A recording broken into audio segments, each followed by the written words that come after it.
নমস্কার বন্ধুরা, আমাদের চ্যানেলে স্বাগতম। ডিএ নিয়ে আরেকটি গুরুত্বপূর্ণ আপডেট। তো বন্ধুরা, ডিএ সংক্রান্ত গুরুত্বপূর্ণ আপডেটটি আলোচনা করার আগে বলে রাখি, যে সকল বন্ধুরা আমাদের চ্যানেলে নতুন, আমাদের চ্যানেলটি পাশে সাবস্ক্রাইব করার পর পাশে যে বেল আইকন সেটিও প্রেস করবেন।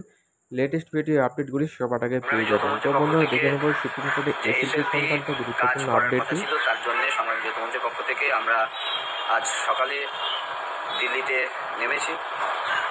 সকালে নামার পর থেকে লয়ারবাবু আলাপ আলোচনা করা হলো এবং সেই আলোচনার পরিপ্রেক্ষিতে যে বিশেষ বার্তাটা আমরা আপনাদেরকে দিতে চাই, লয়ারবাবুরা বারবার বলেছেন যে যোগ্য প্রার্থী যারা ছিলেন, যারা চাকরি করছিলেন, প্রায় 19,000, সেই 19,000 শিক্ষক শিক্ষিকা গ্রুপ ডি এবং গ্রুপ সি প্রার্থীদের বিরুদ্ধে কোনো অ্যালিগেশন আজ পর্যন্ত কেউ দেখ না, কোনো বিষয়ে তাদের বিরুদ্ধে কোনো অ্যালিগেশন আসে না।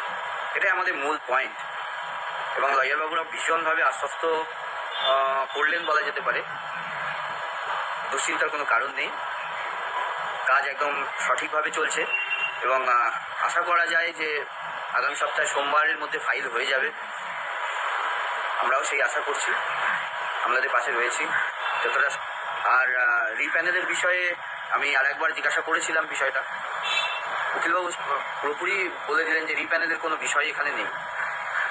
যারা রিপ্যানেলের কথা বলছেন, রিপ্যানেল নিয়ে যারা ভুল ব্যাখ্যা করছেন, তাদের বলবো আপনারা নিশ্চিন্তে থাকুন। লয়ারবাবু আমাদেরকে এটুকুই আশ্বাস দিয়েছেন, বার্তা দিয়েছেন। সুতরাং কাজ চলছে, দ্রুত গতিতে কাজ চলছে, সঙ্গে থাকুন, এটুকুই বলবো। পরবর্তী তো বন্ধুরা, এই ছিল এসএলপি সংক্রান্ত, সুপ্রিম কোর্টের ডিএ সংক্রান্ত গুরুত্বপূর্ণ আপডেট। কেমন লাগলো কমেন্ট করবেন, লাইক করতে ভুলবেন না। এবং ডিএ সংক্রান্ত পরবর্তী লেটেস্ট গুরুত্বপূর্ণ আপডেট পাওয়ার জন্য আমাদের চ্যানেলটিকে সাবস্ক্রাইব করে রাখবেন। থ্যাংক ইউ বন্ধুরা ভিডিওটি দেখার জন্য।